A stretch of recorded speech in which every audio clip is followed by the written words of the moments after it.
A very warm welcome to Happy Times and Places, a positively inclined Doctor Who episode commentary podcast in which I, Toby Hadoke, ask a special guest to choose a Doctor Who story. I will then commentate along to every episode, all the while trying to guess what my special guest's favourite things about each instalment might be. Hello Toby, it's Mark Wright here. I'm a writer. I write lots of things about Doctor Who. For 20 years I've been writing and producing various projects for Big Finish Productions. I write for Doctor Who magazine and the Doctor Who figurine collection. And I was a co-editor on Doctor Who The Complete History across 90 volumes. And with Cavan Scott, I co-wrote the official Doctor Who miscellany, Whoology, to time with the 50th anniversary. The story that I have picked for you is The Ambassadors of Death. Evening all. In Hadoke Towers it's beyond the witching hour, but don't worry, I've got a late night date with Sir James Quinlan. How will he greet me? Well, he's probably not in the best of shape, considering how he was last time we saw him. But let's see, eh? It's episode 5 of The Ambassadors of Death. So no, most stories, and in fact, when I was young, I thought all Doctor Who stories were 4-parters, apart from the occasional 2-parter, which I'd seen as a compromise of the Davison era, because my earliest memories are Invisible Enemy, Pirate Planet. And then proper seasons, that I remember watching all of, 17, 18, all 4-parters. Because you see, I didn't know that Shada was supposed to be a thing. There was no, and next week's Doctor Who, which was planned, isn't happening. So it just seemed all normal to me. So I remember being terribly surprised when I discovered that there were older stories that were things like 6, 7, 8, 10, 12 episodes long, and season 7 seemed like a stretch because the Cave Monsters didn't seem like a very long book, and Doctor Who in the Silurians is 7 episodes. Good Lord! And here was Ambassadors of Death, which were 7 episodes that were supposed to be wayward and a mess, and I mean they are a mess in terms of how they survive to be seen by us. I can't remember what quality this one's like.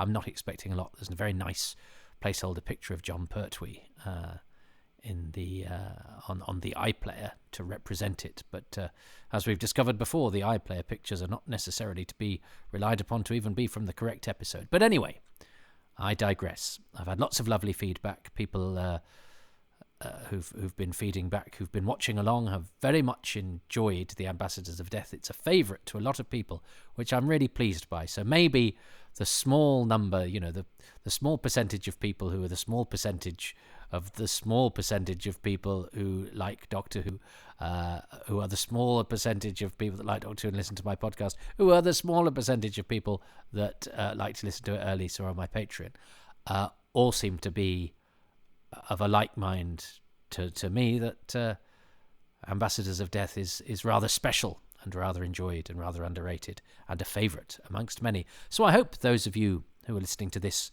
down the line, who maybe came into this thinking, Ambassadors of Death, I don't really know that one, or I don't really like that one, it leaves me a bit cold. Don't think that you're you're eavesdropping on some culty love-in, where we all gather together and, pampas grass outside in the garden means lovers of the Ambassadors of Death are welcome, and we all, come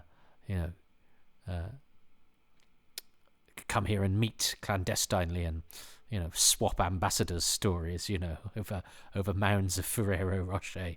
But anyway, let's see if we can continue, because certainly I think, there is a reputation that it loses its way, Ambassadors, and it certainly, like all the 7-parters, has to go somewhere else, particularly in those those odd episodes 5 and 6, which are delaying us from the conclusion. So let's see if they do it in style as we press play, with a reminder that Mark Wright, my guest, and I are even Stevens in the choosing the favourite thing stakes. So it's all to play for as we go for episode 5 the ambassadors. Kichapow of death.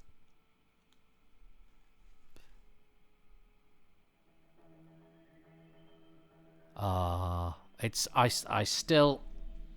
sure I've said this a lot. I never tire of this. I was talking to somebody recently who actually said, who was it? It was somebody, I don't think it was Steve Roberts, but it was somebody like that. Somebody who's a technical bod that's worked on Doctor Who stuff at a high level, is their favourite title sequence. It wasn't Steve. I can't remember who it was. So that's the end of... Dallas Cavell gets top billing for this episode for essentially dying in the reprise. Now, it's not like in the 60s where he'd have had to have come back the following week just to die again, because these are filmed fortnightly or certainly in blocks of sets and blah, blah, blah. So it's not that he did this one week and then came back and to be dead a week later, which he would have had to have done only, less than 12 months before if it was done in the 60s way. Like Nick Zaran, who plays Lieutenant Sorba in The Space Pirates, who dies at the end of one episode and so comes back the following week. You've got to really press yourself. That's so timely intervention, Brigadier. Because how much further could the Doctor have buried himself into Dallas Cavell's ribcage? That's Alan Chun's getting killed there. You're a unit soldier played by Alan Chun's. You know the risks. Good. That picture on the wall was wobbling there. But good, well done for the Brigadier, just being slightly cautious about holding the door handle. But yes. So Sir James Quinlan is there. Oh yes. So that's the end of Dallas Cavell, who leaves us on a cliffhanger, because when he died, and Doctor Who magazine listed him in Beyond the TARDIS or whatever, and said his real name was F.N. Lefebvre or something, I think F.D. Lefebvre. Anyway, it's not quite as simple as that, but I can't remember off the top of my head. I dig in to discover what Dallas Cavell's real name was, and I think he went by Norman, and certainly there's a Lefebvre there somewhere in his name. But anyway, it said he'd completed an interview for Out of the TARDIS, or whatever their brand of guest star interviews were, which will appear in a future edition of Doctor Who magazine. And reader, it still hasn't. I'm still waiting for that Cavell interview. If it's out there, I want it. I'd love to hear from Norman, or whatever he was called. There's something very effective, isn't it? That's a great astronaut's costume. It's even though it doesn't, cling like we might expect a sort of spacesuit to in a modern television. But everyone's got bloody rib cages, and every alien has to have sort of very, biceps and rib cages and all of that. Not everything had to cling to you tightly in the 70s. Probably a good job too, because we weren't all expected to be, packers of six around our midriffs. But anyway, I think those spacesuits are an effective, as I say, like a kid in a gas mask or a crack in the wall. You could take something that is innocuous, but given good filming and context and all of that, can look different, and they do look. And there's something to do with the body language of the aliens as well. I think they move in a way, they're not choreographed, but they move quite slowly and quite mysteriously and slightly forlornly, which gives them a sort of disconnect that makes them unnerving and strange, sometimes threatening, but sometimes slightly melancholy. Cyril Shaps's hair always goes a bit awry when he takes the when he takes his hazmat suit thing off. Look at his hair's gone a bit wild there. I like that. I too have sort of I'm going quite bald at the top, but the bits to either side of the baldy bit have if I grow it too long, I look like a startled owl. Not unlike. Am I turning into Cyril Saps in my old age? No, I'm not. I don't benefit from having his particularly sort of characterful look. Now, this is Tony Harwood. Tony Harwood, who is an ice warrior he's Rintan. He's a named ice warrior in the Ice Warriors. He's an ice warrior in the Seeds of Death. He's the ice warrior in the war games, and for years we could never find him. And in fact, IMDb had him down as dead in 2006. And then somebody contacted me on Facebook and said, I'm trying to contact my uncle. He's called Tony Hargreaves, but I think he worked under a different... Anyway, it was Tony Harwood. So I was like, right, so Tony Harwood is Tony Hargreaves. And then I put a thing on Facebook, I think, going, I'm looking for Tony Harwood, but he's called Tony Hargreaves. And somebody went, look, he died in 2006. Well, and I was like, no, because that's Tony. What one do you think I haven't? They just basically Googled it or looked on IMDb. It's like, no, when I put a thing like that on Facebook, I'm not saying can anybody do the bleeding obvious things. And also, we know he's not called Tony Harwood, so that births, marriages, and deaths listing for Tony Harwood dying in 2006 isn't the guy, because he's called Hargreaves. But anyway, we did eventually find him in 2021 when we were doing the DVD for something else. Abominable Snowmen. I think we found him in 2022 and spoke to his son, and he died in the December of 2021. So he was there all of the time. And actually, once he'd been found, I think it was Bignell that actually found him. I'd given them the Hargreaves details and all of that. Actually, if I'd looked in a more efficient way, I'd have found him. And I didn't, because I was waiting for the person who contacted me to help, who then sort of backed off because I think there'd been a sort of family schism. Anyway, so there was a bit of detective work. And having thought he was dead, because this relative who contacted me didn't know if he was dead or alive, we thought, okay, no, so he might still be alive. And he was, funny enough, like Reg Whitehead, who was a Cyberman, also a very, very tall guy, who often played, who's actually posher than he seemed, because I think we associate, tall monster actors with being sort of heavies, But actually, it turns out a lot of them weren't, because Steve Peters, who's one of the astronauts, was also actually quite posh. And I think I always imagined them to be, like sort of glorified stuntmen. But no, because you can be tall and anyway, that's Tony Harwood, who it's the only time we see his face in Doctor Who. He's not got great posture, actually. He's slightly hunched over the shoulder.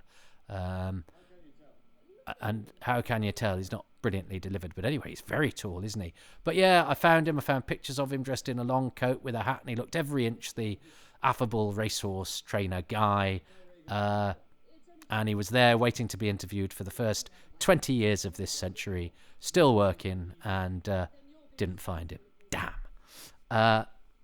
But anyway, at least we get to see his face in this, seeing as he's largely an ice warrior. Anyway, I've been talking through bits, haven't I? I like the bit where the doctor passes his medical and Ralph Cornish is like, oh, really? What's going on? Yeah, just brush it off. I'm fine. And I love the scenes where Carrington's stomping around space control and Cornish is very coolly telling him, it's all going to be all right. Good old Lennox getting his... I like Lennox's story because he starts as this sort of rather forlorn, cuts a rather useless figure, and he's got a certain rabbit courage with the help of it, and he's empowered actually by Liz. So it's the female companion who is often, as we know, inaccurately associated with being hopeless and in need of rescuing. It's actually Liz who empowers Lennox to do the brave thing, and as he does the courageous thing, he actually delivers a sort of admonishment to the guy. He doesn't scurry away frightened. He carries on with the subterfuge by ordering Tony Harwood about as he leaves and making Liz smile. I think that's lovely. Now, didn't some of this give rise to the rumor that it was possible to discern from this that Benton is a murderer? Because John Levine clearly standing on a very small set there, just the wall, isn't it? This isn't actually bad quality colour-wise. He puts him in the cell, but it's it's not John Levine that poisoned him, but because we don't see, it is possible to think that, but it's not. It's not Benton's not. In fact, I was talking to somebody the other day. I think it might have been Paul Venezes, who said that he thinks it's John Abernethy, General Carrington, and we don't know from the list of personnel on the episode who it actually is in that scene. I don't think, and I'm not going to be able to discern it too closely this time because I'm going to have to be talking. But that's very beautifully set up actually, because it's now set him up as being very nervous, and he's not going to talk to anybody until he sees the right person. So he says, lock the door behind me, which they do for his own safety, but which very sadly and ironically becomes the important component in his demise, because he says lock the door, and they lock the door, and then they lock him in with the isotope. So that's rather a cruel irony in his method of dispatch. John Pertwee can just carry he looks great in a spacesuit. He looks great in anything, doesn't he? He looks great in overalls. He looks great in a T-shirt. He's a naturally stylish man, in the way that Troughton is a naturally scruffy man. I don't know what Troughton was like in real life, because he dresses as the Doctor, doesn't he, at his conventions. I'm not sure he was that bothered about his outfits, was he, Troughton? But Pertwee is very, very stylish. Caroline John looks great in the boots, and that's just a one piece, isn't it? But I don't think we would dress a female scientist like that these days. Although he's ruthless, isn't he? Oh, he's so good. I won't hurt you. She's very good, you see. She's really good. She's a great companion, Liz. She's empowered. She's empowered Lennox, but then she took it very seriously when Regan had the gun to her chin, but she didn't falter. I think this woman's Joanna Ross, isn't it? I think her eyebrows are her eyelashes are extraordinary things. Again, I'm not sure if you had a female control room assistant these days, they would need to have quite so much glam on them. So yeah, John Pertwee going into space, which he's a very capable doctor, and I quite like the way he cuts through the 30 minutes. I take it you mean half an hour, and all of that. That's quite fun. But again, in other hands, you just go, I don't like you very much. But Pertwee just seems to. As I think I said last time, it's to me, it's a higher alien mind being sort of slightly impatient with our earthly ways, and Ronald Allen, to be fair, is equal to it. Ronald Allen is not belittled by Pertwee's unpleasantness. He keeps his cool, and he's even to it. Now. I've never discovered what's happened to this actor either. So, and I think, because John Levine is still with us, so that doesn't make a difference as to whether this is another episode with an entirely deceased guest cast. It's the sort of thing that keeps me awake at night. But what I like about this is all of this stuff is very, similarly with Inferno, there's lots of factory complexes at this end of the season, and it is a bit like, and there's of course been one in Spearhead from Space, been the factory, but it's at these times these sorts of complexes were interesting on the eye. Here's Roy Scammell, and the beauty of this stunt is he falls off and you see him land. That's Michael Ferguson going, yeah, we see the Havoc guys fall off things, but let's see them land, because we all know they land on boxes or on mattresses or whatever. But if we see them land, and I just think it's that extra, you have to do an extra camera setup. You have to make Roy jump, from a little bit to land at the other end, and blah, blah, blah. Look at that. That's a brilliant shot. Because you've got the reflection in the puddle. So he goes over the puddle, but then you see him continue his journey in the reflection in the puddle. Excellent film camera work. But this was enough. I think we sometimes think of this sort of dialogue-free somebody scampering, and he capers like an athlete. William Dysart, he swings himself down the ladders and over the gantries. It's a wonderfully physical performance that he carries off effortlessly. But that sort of stuff, we sort of think, well, that's just we'd cut a lot of this because it's just it's just padding it out. Really, we don't see all of that. But in the 70s, that's the sort of stuff that would these complexes were places that not a lot of people got to see, and certainly weren't necessarily seen on television a lot, because there's most television programs take place inside rooms. So if you've got a really interesting visual, which is a genuine huge metallic infrastructure with which has signs with the word variant spelt wrong on them,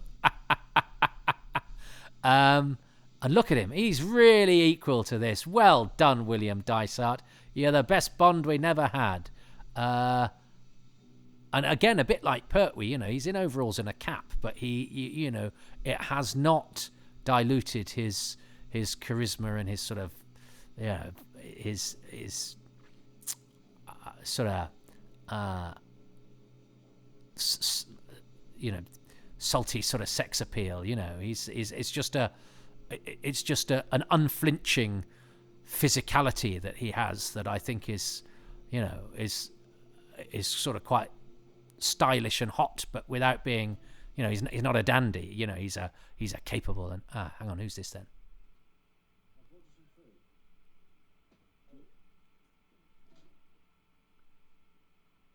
So I think the other person's got one more line. Yes, now Paul is convinced that that's General Carrington. And so when he said, I brought you some food, I didn't think it was. But then when he said, yes, I will, I wasn't sure it wasn't. But that would have involved a costume change. And as you don't see the face, why wouldn't you just use one of the extras that you've got in studio? But anyway, it's not Benton. It's definitely not Benton. But I was going to dismiss the Carrington theory, but I'm not sure it's not. But I would be more convinced if he wasn't wearing the sort of fawn unit jacket, but there's no reason why he couldn't have got changed to do that. But yeah, it's definitely not Benton. But it was quite nice. There was there was a magazine article in Doctor Who magazine a couple of decades ago that said, here's a few things that are mysteries or that we don't have an answer to or that we've not thought of, and one of them is Benton a murderer? No, he's not. But because we've seen Benton looking after Lennox prior to that, and it was him involved in the previous scene, you could be led to think that if you lapsed for a moment. Dum dum dum dum. So this is all. I'm really enjoying this filming in the factory location. It's really adding an element to it, because sometimes middle episodes of six-parters, they suddenly diminish in scale a little bit, and it's lots of people talking in a room, and we have some of that, but it's high quality people talking in a room because it's John Abernethy and Ronald Allen and people like that. But we've had some sizable location sequences there, and they're very good. Not the greatest model, especially as it's on videotape, but that's a shame when we've had such good high quality film work in the factory. That's not magnificent, and yet that is brilliant. You've got they've made the effort of putting a hairdryer, have they, on Pertwee's face, and he's going for it, and being rather unvain, if you like. He's exposing himself there to looking not his best, and the blue hue is nice and suggestive of being on the monitor of the spaceship and shot through a particular sort of camera. All of that is really good. So it's keeping its quality high, which again, sometimes things get a bit sloppy in later episodes as everyone settles into it, but they're still making the effort to make everything look good, sound good, going that extra mile just to give things an extra push, like the G-force, like the colour of the picture, all of that. And actually, word too for David Myerscough Jones's sets, because you've got this this extra level here at Space Control, so that when John Abernethy's stomping about, when he's coming in, and the Brigadier there as well, when he came in to say stop the countdown, you could get the camera zooming in on him from below, which gives it a bit more of a sense of urgency. And also you can see sort of people in the top right hand corner when Cornish is looking at the screen. There's just a chair with a female employee there at a bank of computers, which gives you a suggestion of stuff going on beyond where the camera can see, and more personnel. It's very clever. She's just on the edge of what we can see of the set, which suggests that there might be lots of other people alongside her down there. It's a clever way of making the space speak beyond the space that we can see. Whereas that lady, we only ever get her in close up. You don't actually know where she is. She could be anywhere. She could be down the hall. Because I don't even know what her shoulders look like, but you see her face a lot. Because she's not the one up there on the white chair in the top right hand corner, who I've never noticed before this viewing. He's great. I love Ronald Allen. He is so debonair. Wonderful, silky diction.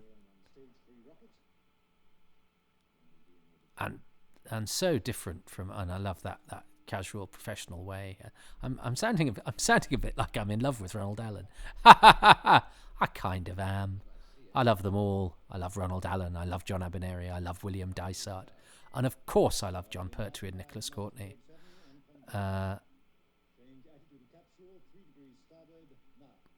So, I mean, yeah, that whole sequence of Regan messing about was only to add a bit more jeopardy to the Doctor's takeoff, but it was fine.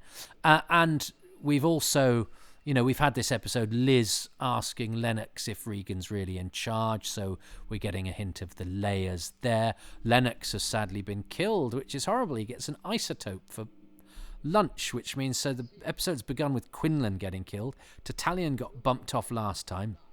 Lennox gets killed this time.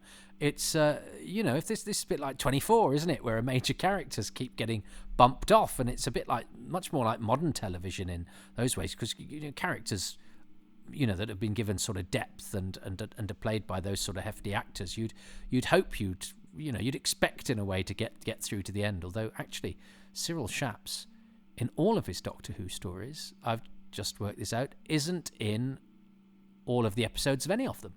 Because he's only in the first 2 episodes of Tomb. He's just got killed in this. He's only in the first episode of Planet of the Spiders. And does he come in episode 2 or maybe 3? 2, I think. Maybe 3 of Androids of Tara. Certainly not in episode 1. So he's not in the whole of any of his stories. But yeah, that's poor old Lennox. He's gone. Now this is an attempt at doing a bit of slow-mo, which means that Pertwee goes slightly out of sync with his voice, but that's fine. It gives it a weird kind of spacey vibe, which is fine. I think that's really effective. And of course, that's what's happened now, is we're back in space. So we're back to the site of the first episode where the astronauts went missing. So again, it feels like we're building up to something important, because now the Doctor is there. The Doctor is where the danger began, in space, where those astronauts went missing. But of course, the Doctor's either going to find out what's going to happen, or he's going to end up in big trouble. Because the Doctor's there, we feel like, because a lot of this story has happened with the Doctor being away, and he's been rushing to catch up. Whereas now he's there. He's going to get some answers, especially as it's just AA England this time round, so he's responsible for the puddle. Well done, Adolph's puddle. And for a story that's been about human shenanigans, because we don't really know what the astronauts are, and we've not seen their faces, so they as far as we're aware and concerned, they're men in suits. An unidentified flying object heading towards the Doctor suddenly takes this story into a slightly different territory. And are we going to see some aliens? There's going to be some explanation as to what's happened to Van Leyden and Michaels and Lafee. I like the name Lafee as well. I've never come across a Lafee. There's a Simon Legree who is a unit sergeant in the Time Monster, but he's also a figure from literature, isn't he, Simon Legree?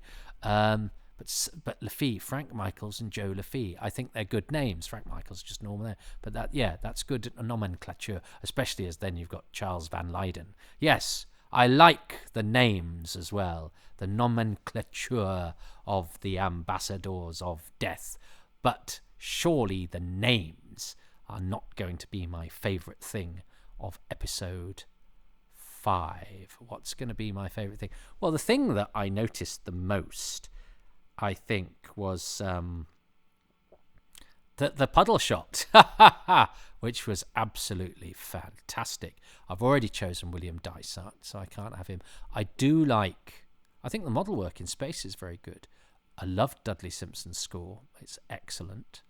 I do love Ronald Allen as Ralph Cornish. I've got a feeling I probably won't end up choosing him because I'm almost certainly going to choose John Abineri and General Carrington at some point, aren't I? Which is a shame because in any other story, Cornish would be there. And I think I've said before, he has the harder job, you know. William Dysart and John Abineri have a lot of stuff to do that actors love doing, whereas Ronald Allen is pretty much all... this is happening, this is not happening, are you sure this is happening, I can help this happen. And as I say, he lends it such a debonair professionalism that and he's cool in the face of drama, but he doesn't diminish the drama. He's not undermining the drama by being casual. He's almost emphasizing the drama by being cool in a crisis. Why don't you just Ronald Allen, just get a room together, Toby? I know. But I do like Lennox's rabbit courage. I do like the way that when Lennox escapes, he says to Tony Harwood, and keep an eye on that girl. I did like John Pertwee's reaction to the fact that his medical was amazing and he was a bit sort of embarrassed by it. I like the hairdryer to his face. I like the Ambassadors of Death. I think it's fab. But I think... I do like the fact that Lennox was empowered by Liz, so that Caroline John, even though she's a prisoner, is a prisoner, but she's useful to them because she's a scientist. She's not just a hostage, but also while she's a hostage, she is proactive and gets loads of stuff done. And I like the fact that Lennox had left his key for her first time, and then obviously they couldn't do that again because Tartalian had found her at the same time as he lost his French accent. I like the fact we see Tony Harwood's face. I like the ambassadors' spacesuits. I do like the score, but I think I like that Lennox, who could have just been this, fawning lackey type character, the bad guys. We've seen them before. The bad guys, sometimes reluctant, sometimes obsequious, but certainly, sidekick who is scrawny and secondary and, brings a different dynamic to the villainy that is not always complicit. Sometimes is, but when it is, it's it's salacious, crumb-like. But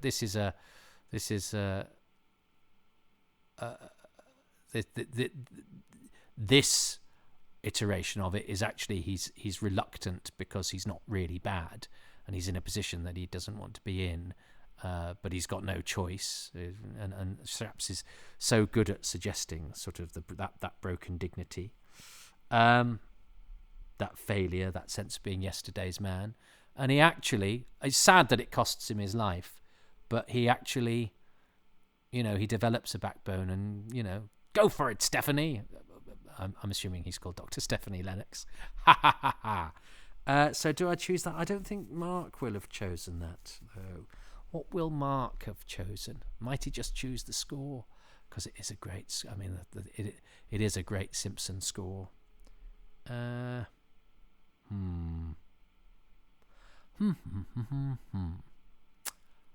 I'm going to choose Lennox is, partially because of Liz's involvement with it, Lennox's growing of a backbone and the fact that he's introduced in the story as a kind of, as a lackey, and actually ends up, even though it is alas to no end because the baddies are everywhere, which I think is great and adds to the conspiracy theories. Oh, or is it that I like the conspiracy theory part of the story?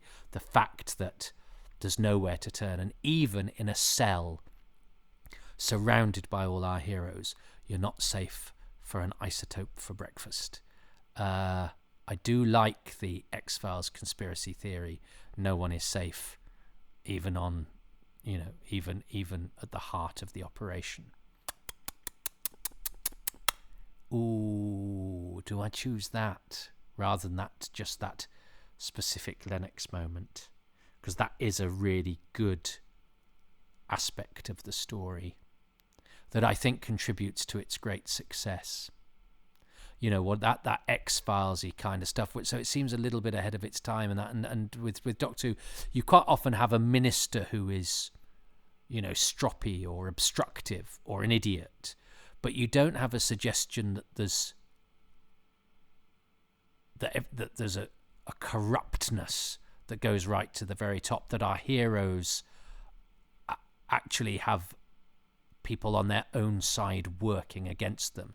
In that way, it's, cut from that wonderful cloth of Quatermass 2 right through to the X-Files. And I love all of that stuff, and that's why Line of Duty is so successful, because of the, the suggestion that there are bad guys on the inside, and that always seems somehow more exciting. And it's insidious, isn't it? More so than having, external, malign forces coming at you from outside, because you can defend your city walls, if you like. You can defend your borders. You can pull up the drawbridge. But if the malignancy is, behind your own battlements, that's somehow scarier and more insidious. So I suppose that's what leads to Lennox's death, and actually Lennox's death is what slightly perhaps takes away from, that punch the air moment of his rabbit courage, where he, not only makes his escape, but pulls off a convincing performance as he does so, where, it might have been tempting just to have him go, oh yes, I'll be back in a minute, and run off, but to have him go, keep an eye on that girl, that's wonderful. It's a lovely moment for Shaps, and it's a lovely piece of writing, and it gives Caroline John a brilliant moment. But he does then go to HQ and get killed, so it's not that much of a triumph. So I'm going to take a quick about turn and go, much as I love that for Lennox, and much as I love the way that William Dysart zooms around the industrial complex, I love the fact that Roy Scammell lands when he gets pushed off that gantry.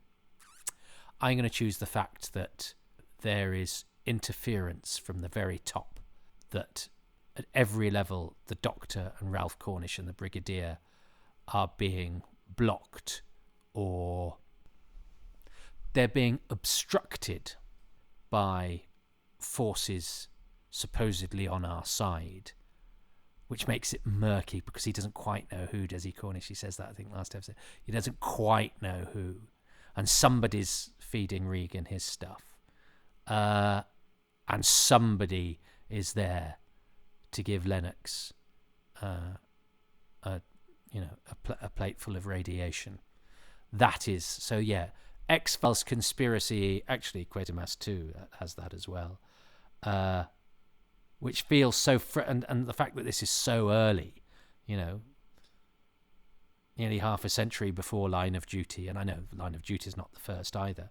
Loads of brilliant conspiracy thrillers peppered throughout the past few decades, and they always seem to strike a chord, and always rather compelling. So I'm going to go for the fact that this has a real conspiracy element that makes it not only exciting and tense, but makes it slightly paranoid as well. We like the paranoia.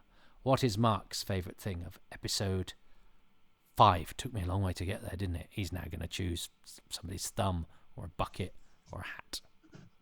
Here we are at episode 5 of this 7-part marathon. They are a bit of a marathon journey. I'm doing a 7-part story, so apologies for that, Toby. For episode 5, I am going to draw out the work of the brilliant Cyril Shapps, guest star Cyril Shapps as Dr. Lennox. I think it's just one of those performances. Cyril Shapps is so underrated. He's in several Doctor Who stories, and he's always brilliant. But I think this is by far his best performance in Doctor Who. He plays that tragic desperation of Lennox so well, and that couples really well working with Caroline John as Liz. So I think he is, and there's a real tragedy under the character. He's not just a one-note villain. Again, another part of the story is nobody is just a one-note villain. Everybody's got some kind of motivation. Lennox, it's someone's paying him money to do a job of a scientist, but he sees the error of his ways. And it doesn't end well, but I just think there's a real undertone of tragedy in Lennox's desperation. And I think, I'm just going to call out the work of the highly underrated Cyril Shapps. I'm not allowed to swear, am I? Oh, well, that's just typical. Because I'd have, even though I chose Lennox's moment and story, I'd have given myself that, because Cyril Shapps is, of course, essential to the success of Dr. Lennox. If I'd chosen what I very nearly chose, I'd have got the point for that. I would now be ahead.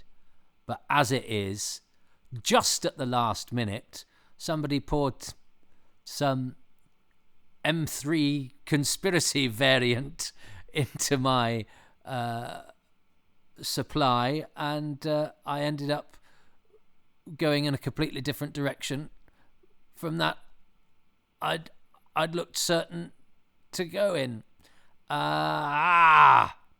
See, always go with your instinct. Never overthink things. Never. See, this is what, as a comedian, it's what I say to comics. Never do what you think the audience want, because then you're doing a compromised version of you. Do what you want to do and persuade the audience that that's what you want. That's advice for comics. Don't you go to the audience, bring them to you, because if you're a compromised version of what you want to do, you're not going to convince them. They'll see through the artifice. In Happy Times and Places, Toby, if you choose a thing, go with it, because there's nothing worse than choosing the wrong thing, apart from choosing the right thing and then at the last minute deciding not to choose that and choose something else instead. And then the person chooses the thing you were going to choose, which is exactly what happened there.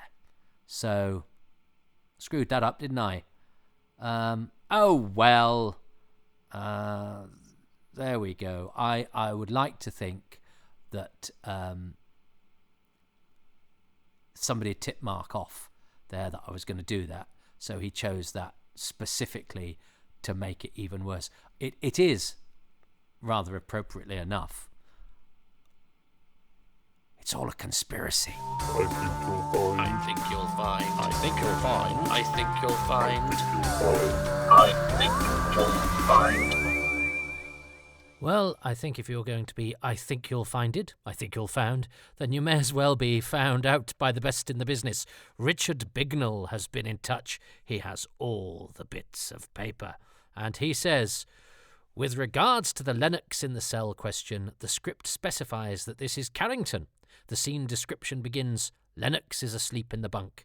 Carrington, dressed as a soldier, enters with tray and puts it on the table. Lennox wakes up. The dialogue is also attributed to Carrington. So there you have it, from the script itself. It's John Abernethy putting on a funny voice. Well, not a funny voice, but a disguise, and filmed from the sleeves down. Thanks, Richard Bignell. I think you'll find you're definitely the go-to man for this sort of thing. Thanks very much for listening to Happy Times and Places, which is presented by me, Toby Hadoke, and my special guest, Mark Wright, who's just come off Twitter. He's an ex-Twitterer, but he is on Instagram at mrwright2317, because he was born on the 23rd of 1917.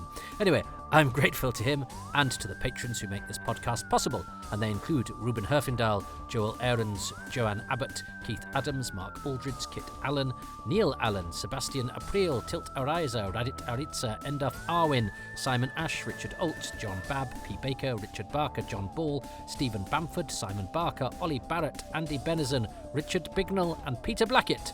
The music is by Dave Gates and the artwork by Dylan Patterson.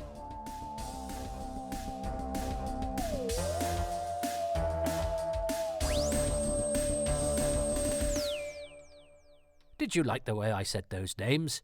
If you did, I could say your name that way, you know, if you go to patreon.com/Toby Hadoke.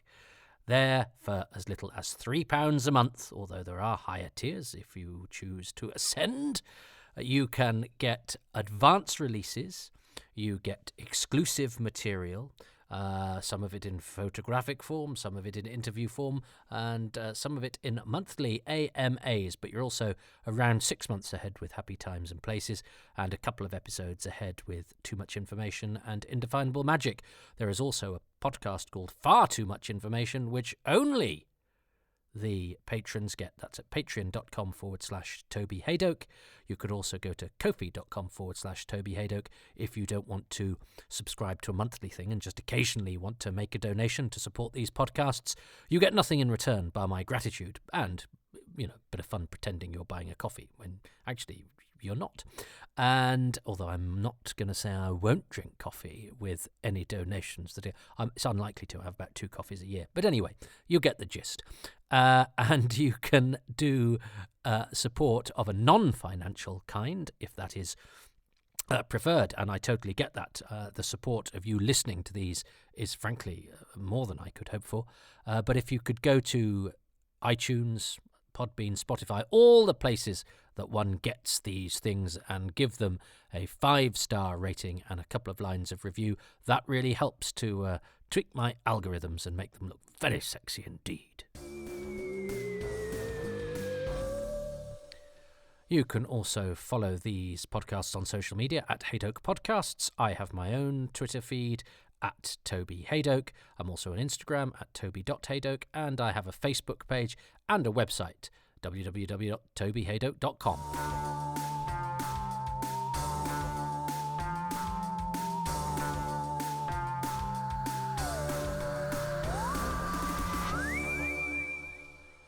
Of course, I record the intro differently every time. I could just have a track that I just pop on saying, this is Happy Times and Places, a positively inclined Doctor Who episode commentary podcast.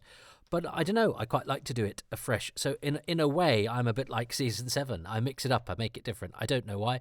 I don't know if anybody notices. It sometimes adds I suppose if I've done, 300 episodes, that takes a couple of minutes because I usually get it wrong first time, or I decide I don't like it or whatever.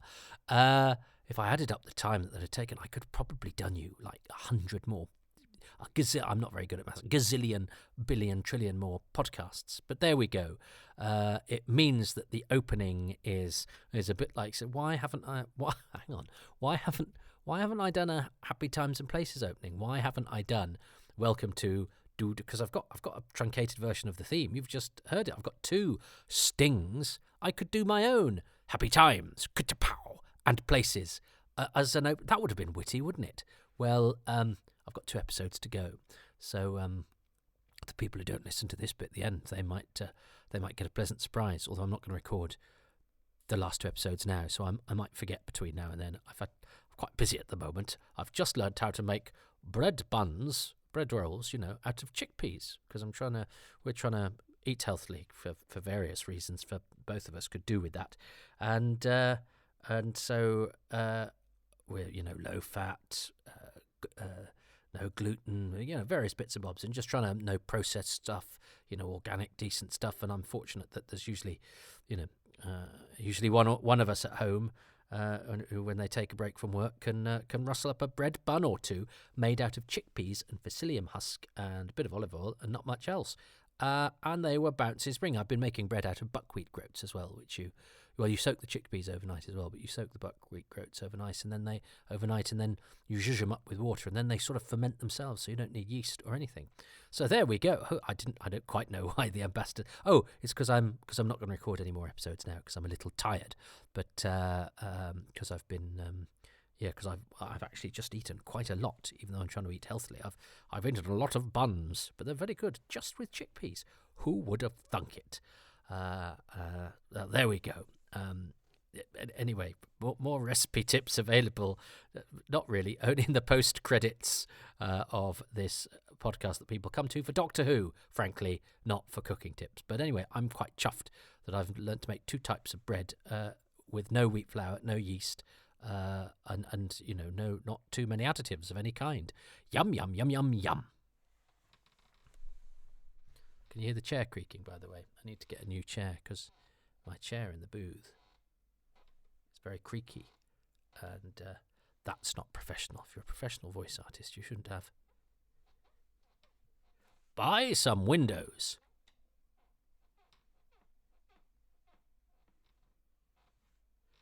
And now on Radio 4 Extra, hours of fun. Now, you see, I've wasted loads of times there because I could have had a post-credits thing on the fact that why didn't I do the opening titles the way the ambassadors, that my opening titles are different every time, so I'm a bit like Season 7. That would have been a reasonable point to make. Out you get. Or I could have said, I've been making bread. That would have been, pointless, but it's post-credits. What do you expect? Then I could have got out. Or I could have done, listen, I've got a squeaky chair. But I did all 3. And now I'll have nothing interesting to say for the next episode. Because usually, these are fascinating and hilarious and a mine of information. Anyway, I'm going to go away now. I've wasted your time 3 times. Ever so sorry. 3 times for 3 astronauts. That's what it was. Yeah. Van Leyden was the bit about the credits. Michaels was the bit about bread. And Lafee was the creaky chair.